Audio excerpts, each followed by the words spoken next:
everyone, welcome to Oliveboard. So this is our video which is related to bank financial management, and here we are discussing module A, International Banking Unit 2, that is liberalized remittance scheme and other remittance facilities for residents. And here we are discussing all the MCQs and the important concepts in this video. So let's get started with our question number 1. See, question is saying which of the following is an FATF compliant country? We have to recognize the country that is FATF compliant. Here the 4 options are given. Before going to the answer, we will discuss the concept that is FATF. See, a FATF compliant country is a jurisdiction that has implemented, like we can say here, effective measures to combat money laundering and terrorist financing in accordance with the Financial Action Task Force recommendation. We can say that FATF is a intergovernmental organization that sets international standards to prevent illegal activities. Now, countries that are considered FATF compliant have demonstrated a strong commitment to preventing the misuse of their financial systems for illicit purposes. Like here, we can say that Financial Action Task Force is an international organization that develops and enforces policies to prevent money laundering, terrorist financing, and the financing of weapons of mass destruction. And it is established in 1989 by the G7 at the summit in Paris. If we see the headquarters of this, the headquarters of this is located in Paris. And the work includes like setting international standards. Basically, it sets standards to prevent the illegal activities and the harms they cause to the society, basically. And also generating political will. This works to generate political will to bring about the national legislative and regulatory reforms. And also it maintains a blacklist. Like FATF maintains a lot of high risk jurisdictions that have significant deficiencies in their regimes to counter money laundering, terrorist financing, and financing of proliferation, like for Iran, North Korea, Myanmar are currently on the FATF blacklist. Like if we see the question here, like options are given: Iran, North Korea, Pakistan, and none of the above. So here the correct option is Pakistan. Why Pakistan? See. And first, what is the meaning of compliant? Compliant, like we can say, this means working or done in agreement with the particular rules, regulations, orders, etc. Okay. Now, Pakistan, we can say that here is considered compliant with the Financial Action Task Force, and in this grey list, Pakistan was removed from the FATF grey list in October 2022 after making significant improvements in its anti-money laundering and counter-terrorist financing framework. And also we can see in 2022 Pakistan was deemed compliant for 9 of the FATF 40's recommendation and largely compliant for 29. Pakistan has developed an action plan basically with the FATF to address any deficiencies, and this is we can say FATF is an organization that monitors like over 200 countries and jurisdictions to prevent money laundering and terrorism financing, and FATF publicly lists countries with weak AML CFT regimes 3 times a year. Okay, now in this prevention of money laundering, that is PAMLA Act, we can see here PMLA Act 2002 was enacted. Basically, it was enacted to fight against the criminal offense. Fight against the criminal offense of legalizing the income profits from an illegal source, basically. That is Prevention of Money Laundering Act 2022. Okay, so which of the following is an FATF compliant country? That is option C, which is Pakistan. I hope this helps. Now moving to the next question. Yeah, most important question, star question. Form 1 refers to. What is Form 1? First, we are going to discuss about Form 1. Basically, it is a document required by Indian banks when you are remitting funds abroad. When you are remitting funds abroad, which is used to declare the purpose of the remittance, the source of funds, and other relevant details. The primary purpose of Form A1 is, we can say, revolves around regulating and documenting the remittance of foreign exchange from India to other countries.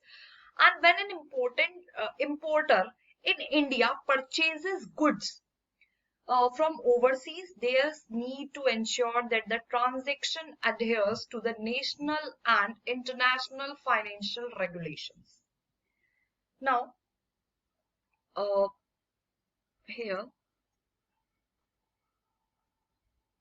we can say Form 1A1 for imports. When importing goods, you may need to fill out Form A1 to provide identifying details such as your business name and address, and the name and the address of the supplier, and also Form A1 for foreign remittances. For example, like when sending money abroad, you may need to fill out Form A1 to provide details about the sender and receiver, the purpose of the remittance, and the amount and currency being sent.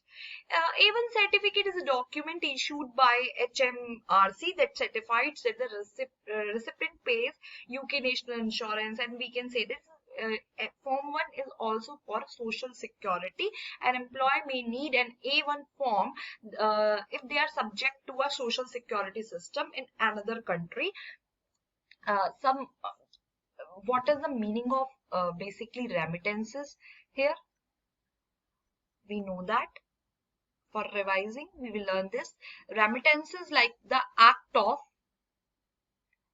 sending money to somebody in order to pay for something. Okay. So here we can say that F1 refers to control form for outward remittances other than imports. So our option D is correct here. Okay. Now here, keyword of this question is like Foreign Exchange Management Act. We know that enacted in 1999 by an act of parliament which replaces FERA. So we can see what is written here. We know that FEMA, that is Foreign Exchange Management Act, introduced in 1999 by the Indian Parliament to replace an older law called the FERA, that is Foreign Exchange Regulation Act of 1973. Under FERA, violations related to foreign exchange such as illegally sending or receiving money from abroad were considered criminal offenses. This means that if someone broke the law, they could face criminal charges including possible jail time. When FEMA replaced FERA, the law became much less strict. Instead of treating violations as crimes, FEMA treats them as civil offenses. Okay. This means that if someone breaks the rules under FEMA, they can be fined, but it is no longer considered a criminal act. So they don't face the risk of going to jail or for those violations. In summary, we can say that here FERA, that is equals to criminal law, lead to jail, but FEMA, that is civil law, fines and penalties, no jail.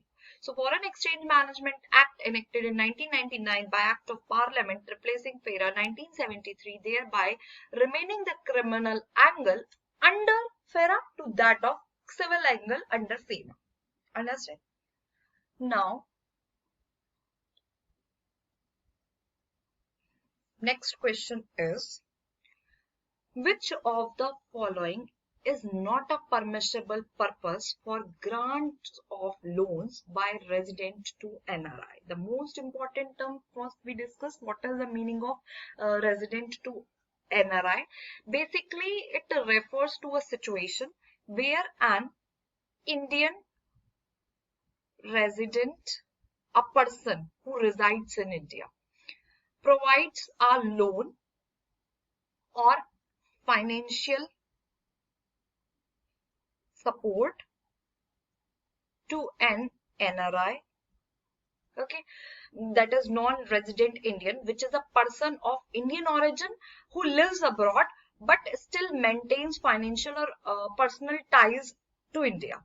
In such cases, the resident is giving a loan to the NRI, but under certain rules set by FEMA, that is Foreign Exchange Management Act. The loan cannot be used by the NRI for specific purposes such as investing in agricultural and plantation activities. These restrictions are in place to regulate foreign exchange and ensure proper use of funds. So we can say that here, which of the following is not a permissible purpose for grant of loans by resident to NRIs? So here the correct answer is option A, that is investment in agricultural and plantation activities.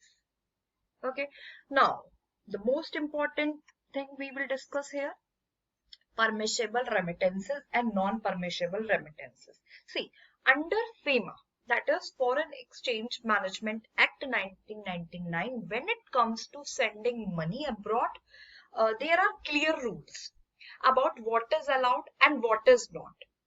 And these rules falls under liberalized remittance scheme, which lets Indian residents send money outside India for certain purposes.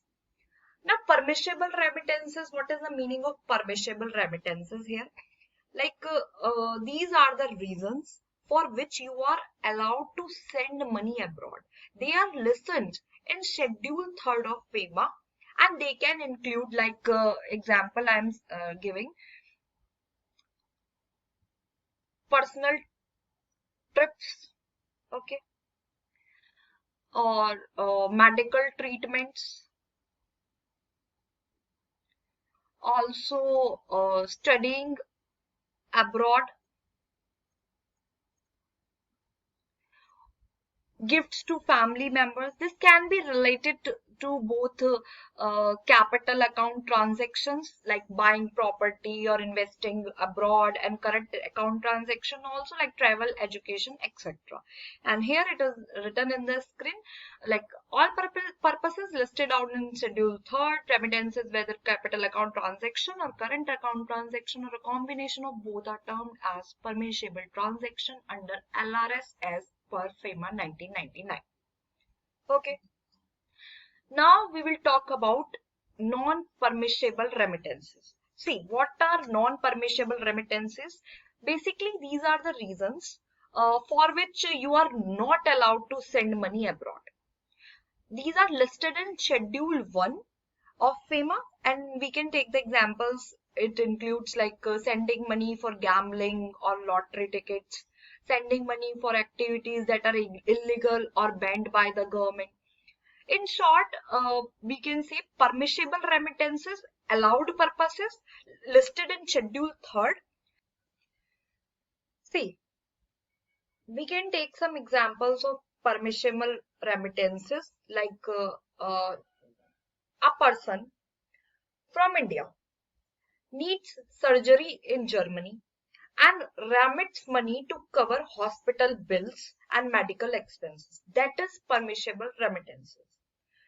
Also, if a person in India is planning a vacation in Europe and they remit money to cover their travel expenses, hotel bookings, daily expenses, these are permissible remittances. Also, like we can say that a person in India wants to send money and to sends money to participate in a foreign lottery or online gambling platform. So this type of activities are prohibited under FEMA. So these are the examples of non-permissible remittances. Also, if someone tries to send money abroad for illegal activities like money laundering or terrorism financing, it is strictly prohibited. These examples illustrate how FEMA governs what is allowed or restricted when it comes to sending money from India to abroad. So, understandable what is permissible remittances and what is non-permissible remittances. Now, moving to the next one here. So, next question is, the residents individual having invested in the overseas subsidiary should be allotted shares within a maximum period of. Okay, so here is the term, that is overseas subsidiary.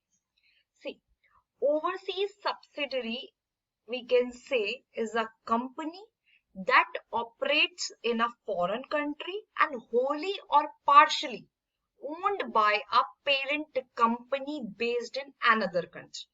Okay, it is essentially a foreign branch of a larger corporation, but with its own legal entity and distinct operations.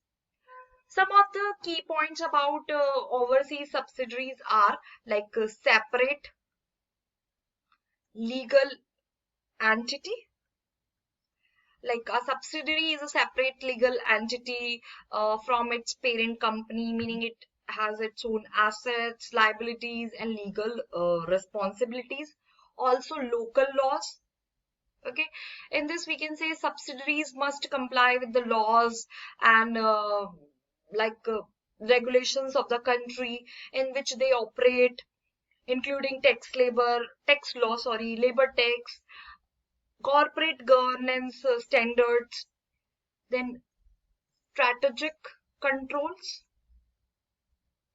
Like while the parent company typically maintains strategic control over the subsidiary often, we can say here, has its own management team and day-to-day operations. And reasons for establishing subsidiaries are: companies of 10 established subsidiaries to expand their markets, to access new customers, and also associated with operating in a foreign country. And we can say a overseas subsidiary is a tool for companies to extend their reach and also operations into new geographic markets. And we can say the examples of overseas subsidiaries are, let's say, a large Indian automobile manufacturer, Tata Motors. Okay, Tata Motors decides to expand its operations into the European market. To do this, they establish a new company in Germany called Tata Motors Europe, GmbH, we can say. The German company is wholly owned subsidiary of Tata Motors India. Tata Motors India is the parent company and Tata Motors Europe is the overseas subsidiary.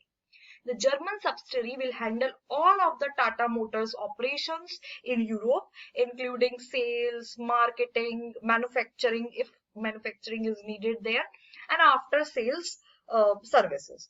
It will be subject to German laws and regulations, but Tata Motor India will maintain strategic control over all its operations. Okay. And we can take other examples also, like Coca-Cola company subsidiaries in various countries such as Coca-Cola India, Coca-Cola Japan, and Toyota Motor Corporation subsidiaries in the United States, Europe, and also in other regions. Samsung Electronics, we can take Samsung Electronics subsidiaries in countries like Vietnam, China, Brazil. These examples demonstrate how companies can use overseas subsidiaries to expand their global footprint and reach new markets. So here, the resident individual having invested in the overseas subsidiary should be allotted shares within a maximum period of 60 days. Okay. Now, moving to the next question here. So, our next question is like, okay. Next question is, what is permissible ceiling for a resident individual making investments made under LRS out of balances in the RFC accounts? Okay. So first, what are RFC accounts? RFC accounts like resident foreign currency accounts. These are like bank accounts held by resident individuals in India, where they can maintain foreign currency balances. These accounts are primarily used to hold basically foreign currencies and from exports, remittances from abroad, or foreign currency received as gifts or inheritances. And some of the key features of RFC, like foreign currency, these accounts can hold various foreign currencies such as US dollars, British pounds, etc. And also we can say interest. Bank may offer various interest rates on RFC accounts, often at competitive rates.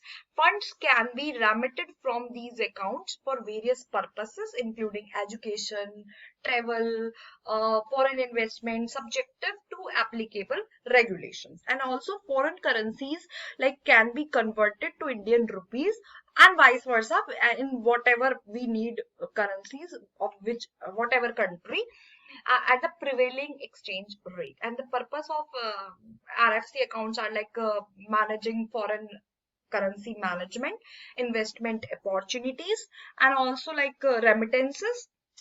And we can take the example of RFC account. Let's say you are a resident of India and receive a gift from a resident that is living in the United States. Okay. Now you can open RFC account at bank in India. You can deposit that amount of gift on this account and earn interest on the balance. Okay. And let's say you want to use part of the money to pay foreign trip. So you can withdraw the required amount from your RFC account and convert it into Indian rupees at the prevailing exchange rate. Okay. Also, if you are suppose you are an Indian exporter who receives payment in euros from your foreign customers. Now you can deposit these euros in your RFC account. This way you can manage your foreign currency earnings and avoid the need to immediately convert them to Indian rupees. In both the examples, the RFC account provides a convenient and secure way to hold and manage foreign currency balances in India. Okay. Now we will talk about what is like EERC here. EERC accounts. These are export earnings retention circulation accounts, and these are the types of bank account introduced in India to promote exports. They were designed to incentivize exporters by allowing them to retain a portion of their foreign exchange earnings in these accounts. Okay. Now here examples of EERC accounts are like let's say you are a Indian textile exporter and you exports your product to the United States. You receive payment for your exports in US dollar. Okay. Now under the EERC scheme, you would be allowed to retain a certain percentage of these export earnings in your EERC account. For instance, you might be able to retain 50% of the earnings. The remaining 50% could be converted to Indian rupees and used for domestic expenses and investments. And the benefits of EERC account are basically high interest rates and tax benefits, also flexible use of funds. These are the benefits of EERC account. Now, what is here LRS, that is liberalized remittance scheme here? See, liberalized remittance scheme, we can say, is a scheme introduced by the RBI, that is Reserve Bank of India, that allows residents individually to freely remit up to certain amount of foreign currency per financial year for various purposes. This schemes aims to liberalize foreign exchange transactions and also facilitates overseas investments and remittances. Let's say you are a resident of India and you want to send your child abroad for higher education. The estimate annual cost of education and living expenses is USD 30,000. Now, under the LRS scheme, you can remit up to USD 25,000 per year, or also up to you can remit up to USD 5 million. Then you would need to provide necessary documents such as admission letter, fees structure, proofs of funds to justify the remittance. Once the documents are verified, your bank will process the remittance and send the funds to the overseas institution. That much easy. So here permissible ceiling is USD 5 million. Okay. So here we will discuss what is RFC, what is LRS, what is basically EERC, and this is we discuss Unit 2, all the MCQs. I hope you like this video. If you like this video, comment down and also subscribe to this channel and like this video. Thank you.